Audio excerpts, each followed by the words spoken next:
संपूर्ण महाभारत द्यूत पर्व अध्याय 46 से 48। व्यास जी की भविष्यवाणी से युधिष्ठिर की चिंता और समत्वपूर्ण बर्ताव करने की प्रतिज्ञा। वैशंपायन जी कहते हैं, जन्मेजय, यज्ञों में श्रेष्ठ परम दुर्लभ राजसूय यज्ञ के समाप्त हो जाने पर शिष्यों से घिरे हुए भगवान व्यास राजा युधिष्ठिर के पास आए। उन्हें देखकर भाइयों से घिरे हुए राजा युधिष्ठिर तुरंत आसन से उठकर खड़े हो गए और आसन एवं पाद्य आदि समर्पण करके उन्होंने पितामह व्यास जी का यथावत पूजन किया। तत्पश्चात स्वर्णमय उत्तम आसन पर बैठकर भगवान व्यास ने धर्मराज युधिष्ठिर से कहा, बैठ जाओ। भाइयों से घिरे हुए राजा युधिष्ठिर के बैठ जाने पर बातचीत में कुशल भगवान व्यास ने कहा, कुंती नंदन, बड़े आनंद की बात है, तुम परम दुर्लभ सम्राट का पद पाकर उन्नतिशील हो रहे हो। कुरुकुल का भार वहन करने वाले नरेश, तुमने समस्त कुरुवंशियों को समृद्धशाली बना दिया। राजन, अब मैं जाऊंगा, इसके लिए तुम्हारी अनुमति चाहता हूं। तुमने मेरा अच्छी तरह सम्मान किया है। महात्मा कृष्णद्वैपायन व्यास के ऐसा कहने पर धर्मराज युधिष्ठिर ने उन पितामह के दोनों चरणों को पकड़कर प्रणाम किया और कहा। युधिष्ठिर बोले, नरश्रेष्ठ, मेरे मन में एक भारी संशय उत्पन्न हो गया है। विप्रवर, आपके सिवा दूसरा कोई ऐसा नहीं है जो उसका समाधान कर सके। पितामह, देवर्षि भगवान नारद ने स्वर्ग, अंतरिक्ष और पृथ्वी विषयक 3 प्रकार के उत्पात बताए हैं। क्या शिशुपाल के मारे जाने से वे महान उत्पात शांत हो गए? वैशंपायन जी कहते हैं, जन्मेजय, राजा युधिष्ठिर का यह प्रश्न सुनकर पराशर नंदन कृष्णद्वैपायन भगवान व्यास ने इस प्रकार कहा, राजन, उत्पातों का महान फल 13 वर्षों तक हुआ करता है। इस समय जो उत्पात प्रकट हुआ था वह समस्त क्षत्रियों का विनाश करने वाला होगा। भरतकुल तिलक, एकमात्र तुम्ही को निमित्त बनाकर यथा समय समस्त भूमिपालों का समुदाय आपस में लड़कर नष्ट हो जाएगा। भारत, क्षत्रियों का यह विनाश दुर्योधन के अपराध से तथा भीमसेन और अर्जुन के पराक्रम द्वारा संपन्न होगा। राजेंद्र, तुम रात के अंत में स्वप्न में उन वृषभ ध्वज भगवान शंकर का दर्शन करोगे, जो नीलकंठ, भव, स्थाणु, कपाली, त्रिपुरांतक, उग्र, रुद्र, पशुपति, महादेव, उमापति, हर, सर्व, वृष, शूली, पिनाकी तथा कृत्तिवास कहलाते हैं। उन भगवान शिव की कांति कैलाश शिखर के समान उज्ज्वल होगी। वे वृषभ पर आरूढ़ हुए सदा दक्षिण दिशा की ओर देख रहे होंगे। राजन, तुम्हें इस प्रकार ऐसा स्वप्न दिखाई देगा, किंतु उसके लिए तुम्हें चिंता नहीं करनी चाहिए, क्योंकि काल सबके लिए दुर्लंघ्य है। काल सबका विनाश करता है, काल सबका अंत करता है। तुम्हारा कल्याण हो। अब मैं कैलाश पर्वत पर जाऊंगा। तुम सावधान एवं जितेंद्रिय होकर पृथ्वी का पालन करो, यही तुम्हारा परम कर्तव्य है। वैशंपायन जी कहते हैं, जन्मेजय, ऐसा कहकर भगवान कृष्ण द्वैपायन व्यास वेद मार्ग का अनुसरण करने वाले अपने शिष्यों के साथ कैलाश पर्वत पर चले गए। अपने पितामह व्यास जी के चले जाने पर चिंता और शोक से युक्त राजा युधिष्ठिर बारंबार गर्म सांस लेते हुए उसी बात का चिंतन करते रहे। अहो, दैव का विधान पुरुषार्थ से किस प्रकार टाला जा सकता है? महर्षि ने जो कुछ कहा है वह निश्चय ही होगा। यही सोचते सोचते महातेजस्वी युधिष्ठिर ने अपने सब भाइयों से कहा, पुरुष सिंहो, महर्षि व्यास ने मुझसे जो कहा है उसे तुम लोगों ने सुना है ना? उनकी यह बात सुनकर मैंने मरने का निश्चय कर लिया है। तात, यदि समस्त क्षत्रियों के विनाश में विधाता ने मुझे ही निमित्त बनाने की इच्छा की है, काल ने मुझे इस अनर्थ का कारण बनाया है, तो मेरे जीवन का क्या प्रयोजन है। राजा की ऐसी बातें सुनकर अर्जुन ने उत्तर दिया, राजन, इस भयंकर मोह में न पड़िए, यह बुद्धि को नष्ट करने वाला है। महाराज, अच्छी तरह सोच विचार कर आपको जो कल्याणप्रद जान पड़े वह कीजिए।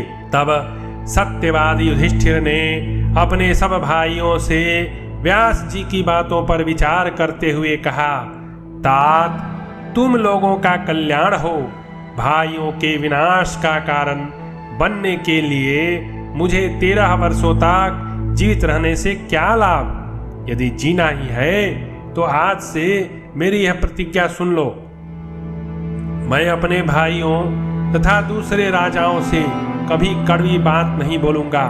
बंधु बांधवों की आज्ञा में रहकर प्रसन्नता पूर्वक उनकी मुहमांगी वस्तुएं लाने में संलग्न रहूंगा। इस प्रकार समतापूर्ण बर्ताव करते हुए मेरा अपने पुत्रों तथा दूसरों के प्रति भेदभाव न होगा, क्योंकि जगत में लड़ाई झगड़े का मूल कारण ही भेदभाव है। नररत्नों, विग्रह या वैर्य विरोध को अपने से दूर ही रखकर सबका प्रिय करते हुए मैं संसार में निंदा का पात्र नहीं हो सकूंगा। अपने बड़े भाई की यह बात सुनकर सब पांडव उन्हीं के हित में तत्पर हो सदा उनका अनुसरण करने लगे। राजन, धर्मराज ने अपने भाइयों के साथ भरी सभा में यह प्रतिज्ञा करके देवताओं तथा पितरों का विधि पूर्वक तर्पण किया। भरतश्रेष्ठ जन्मेजय, समस्त क्षत्रियों के चले जाने पर कल्याणमय मांगलिक कृत्य पूर्ण करके भाइयों से घिरे हुए राजा युधिष्ठिर ने मंत्रियों के साथ अपने उत्तम नगर में प्रवेश किया। महाराज दुर्योधन तथा सुबल पुत्र शकुनी ये दोनों उस रमणीय सभा में ही रह गए। अध्याय 47।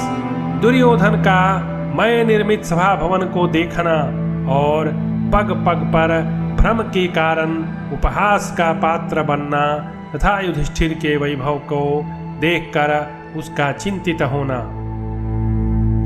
वैशंपायन जी कहते हैं, नरश्रेष्ठ जन्मेजय, राजा दुर्योधन ने उस सभा भवन में निवास करते समय शकुनी के साथ धीरे धीरे उस सारी सभा का निरीक्षण किया। कुरुनंदन दुर्योधन उस सभा में उन दिव्य अभिप्रायों दृश्यों को देखने लगा जिन्हें उसने हस्तिनापुर में कभी नहीं देखा था। एक दिन की बात है, राजा दुर्योधन उस सभा भवन में घूमता हुआ स्फटिक मणिमय स्थल पर जा पहुंचा और वहां जल की आशंका से उसने अपना वस्त्र ऊपर उठा लिया। इस प्रकार बुद्धि मोह हो जाने से उसका मन उदास हो गया और वह उस स्थान से लौटकर सभा में दूसरी ओर चक्कर लगाने लगा। तदनंतर वह स्थल में ही गिर पड़ा। इससे वह मन ही मन दुखी और लज्जित हो गया तथा वहां से हटकर लंबी सांसें लेता हुआ सभा भवन में घूमने लगा। तत्पश्चात स्फटिक मणि के समान स्वच्छ जल से भरी और अस्फटिक मणिमय कमलों से सुशोभित बावली को स्थल मानकर वह वस्त्र सहित जल में गिर पड़ा। उसे जल में गिरा देख महाबली भीमसेन हंसने लगे। उनके सेवकों ने भी दुर्योधन की हंसी उड़ाई तथा राजाज्ञा से उन्होंने दुर्योधन को सुंदर वस्त्र दिए। दुर्योधन की वह दुर्वस्था देख महाबली भीमसेन, अर्जुन, नकुल, सहदेव सभी उस समय जोर जोर से हंसने लगे। दुर्योधन स्वभाव से ही अमरशील था, अतः वह उनका उपहास न सह सका। वह अपने चेहरे के भाव को छिपाए रखने के लिए उनकी ओर दृष्टि नहीं डालता था। फिर स्थल में ही जल का भ्रम हो जाने से वह कपड़े उठाकर इस प्रकार चलने लगा मानो तैरने की तैयारी कर रहा हो। इस प्रकार जब वह ऊपर चढ़ा तब सब लोग उसकी भ्रांति पर हंसने लगे। उसके बाद राजा दुर्योधन ने एक स्फटिक मणि का बना हुआ दरवाजा देखा जो वास्तव में बंद था तो भी खुला दिखता था। उसमें प्रवेश करते ही उसका सिर टकरा गया और उसे चक्कर आ गया। ठीक उसी तरह एक दूसरा दरवाजा दिखा जिसमें स्फटिक मणि के बड़े बड़े किवाड़ लगे थे। यद्यपि वह खुला था तो भी दुर्योधन ने उसे बंद समझकर उस पर दोनों हाथों से धक्का देना चाहा, किंतु धक्के से वह स्वयं द्वार के बाहर निकलकर गिर पड़ा। आगे जाने पर उसे एक बहुत बड़ा फाटक और मिला, परंतु कहीं पिछले दरवाजे की भांति यहाँ भी कोई अप्रिय घटना न हो जाए, इस भय से वह उस दरवाजे के इधर से ही लौट आया। राजन, इस प्रकार बार बार धोखा खाकर राजा दुर्योधन राजसूय महायज्ञ में पांडवों के पास आई हुई अद्भुत समृद्धि पर दृष्टि डालकर पांडुनंदन युधिष्ठिर की आज्ञा ले अप्रसन्न मन से हस्तिनापुर चला गया। पांडवों की राजलक्ष्मी से संतप्त हो उसी का चिंतन करते हुए जाने वाले राजा दुर्योधन के मन में पापपूर्ण विचार का उदय हुआ। गुरुश्रेष्ठ, यह देखकर कि कुंती के पुत्रों का मन प्रसन्न है, भूमंडल के सब नरेश उनके वश में हैं तथा बच्चों से लेकर बूढ़ों तक सारा जगत उनका हितैषी है, इस प्रकार महात्मा पांडवों की महिमा अत्यंत बढ़ी हुई देखकर धृतराष्ट्र पुत्र दुर्योधन का रंग फीका पड़ गया। रास्ते में जाते समय वह नाना प्रकार के विचारों से चिंतातुर था। वह अकेला ही परम बुद्धिमान धर्मराज युधिष्ठिर की अलौकिक सभा तथा अनुपम लक्ष्मी के विषय में सोच रहा था। इस समय धृतराष्ट्र पुत्र दुर्योधन उन्मत्त हो रहा था। वह शकुनी के बार बार पूछने पर भी उसे कोई उत्तर न दे सका। उसे नाना प्रकार की चिंताओं से युक्त देख शकुनी ने पूछा, दुर्योधन, तुम्हें कहाँ से यह दुख का कारण प्राप्त हो गया जिससे तुम लंबी सांसें खींचते चले जा रहे हो? दुर्योधन ने कहा, मामा जी, मैंने देखा है श्वेतवाहन महात्मा अर्जुन के अस्त्रों के प्रताप से जीती हुई यह सारी पृथ्वी युधिष्ठिर के वश में हो गई है। महातेजस्वी युधिष्ठिर का वह राजसूय यज्ञ उसी प्रकार संपन्न हुआ है जैसे देवताओं में देवराज इंद्र का यज्ञ पूर्ण हुआ था। यह सब देखकर मैं दिन रात ईर्ष्या से भरा ठीक उसी प्रकार जलता रहता हूँ जैसे ग्रीष्म ऋतु में थोड़ा सा जल जल्दी सूख जाता है। और भी देखिए, यदुवंश शिरोमणि श्री कृष्ण ने शिशुपाल को मार गिराया, परंतु वहां कोई भी वीर पुरुष उसका बदला लेने को तैयार नहीं हुआ। पांडव जनित आग से दग्ध होने वाले राजाओं ने वह अपराध क्षमा कर दिया, अन्यथा इतने बड़े अन्याय को कौन सह सकता है। वासुदेव श्री कृष्ण ने जैसा महान अनुचित कर्म किया था वह महामना पांडवों के प्रताप से सफल हो गया। जैसे कर देने वाले व्यापारी वैश्य नाना प्रकार के रत्नों की भेंट लेकर राजा की सेवा में उपस्थित होते हैं, उसी प्रकार सब राजा अनेक प्रकार के उत्तम रत्न लेकर राजा युधिष्ठिर की सेवा में उपस्थित हुए थे। पांडुपुत्र युधिष्ठिर के समीप प्राप्त हुई उस प्रकाशमयी लक्ष्मी को देखकर मैं ईर्ष्यावश जल रहा हूँ, यद्यपि मेरी यह दुरवस्था उचित नहीं है। ऐसा निश्चय करके दुर्योधन चिंता की आग से दग्ध सा होता हुआ पुनः गांधाराज शकुनी से बोला, मैं आग में प्रवेश कर जाऊंगा, विष खा लूंगा, जल में डूब मरूंगा, अब मैं जीवित नहीं रह सकूंगा। संसार में कौन ऐसा शक्तिशाली पुरुष होगा जो शत्रुओं की वृद्धि और अपनी हीन दशा होती देखकर भी चुपचाप सहन कर लेगा। मैं इस समय न तो स्त्री हूँ, न अस्त्र बल से संपन्न हूँ, न पुरुष हूँ, न नपुंसक ही हूँ, तो भी अपने शत्रुओं के पास आई हुई वैसी उत्कृष्ट संपत्ति को देखकर चुपचाप सहन कर रहा हूँ।